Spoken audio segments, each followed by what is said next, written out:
es braucht ein neues Fest mit Flöten. Kleine, kurze Flöten, die man so hebt. So, völlig unpraktisch. Dings, Trompete oder Trommel oder Posaune, können wir auch machen. Die spielen dann aber alle zusammen in einer Gruppe. Ja, alle zusammen in einer Guckenmusik. Gute Musik. Nein! Das Gegenteil. Nicht gute Musik. Wichtig ist, dass man sich an einem Fest verkleidet. Ich möchte gerne anmelden, ich möchte als sexy Krankenschwester gehen. Gut, also wenn verkleidet, möchte ich wenigstens als Teil von einer SWAT-Einheit gehen. Weißt du, so ein SWAT-Team mit einem Muscle-Shirt.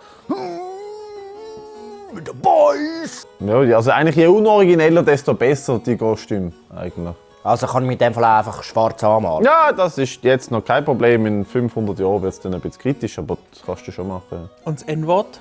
Das kann man sagen, solange man es in einem lustigen Versli verpackt. Gibt es auch etwas zu essen? Ja, viel Fettiges. Es braucht noch etwas Warmes, eine Suppe. Weil das ist ja dann arschkalt. Wir machen es natürlich übrigens im Februar. Es ist dann arschkalt und alle sind durchnässt und dann braucht es etwas zum Aufwärmen.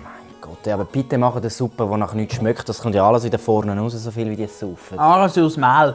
Was, aus Mehl kannst du keine Suppe machen? Ja, musst du noch ein bisschen wählen. Ich fasse zusammen. Das Fest. Fasnacht! Fasnacht! Ja, so nennen wir das. Fasnacht. Das ist eigentlich einfach ein öffentliches Besäufnis mit schlechter Musik, rassistischer Übergriff, Frauenübergriff. Ja. Also was willst du mir sagen, Komasaufen ist jetzt plötzlich kulturell, oder was?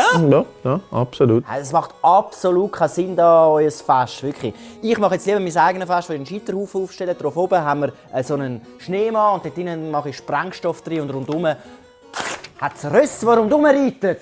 Du bist immer so schnell beleidigt. Ich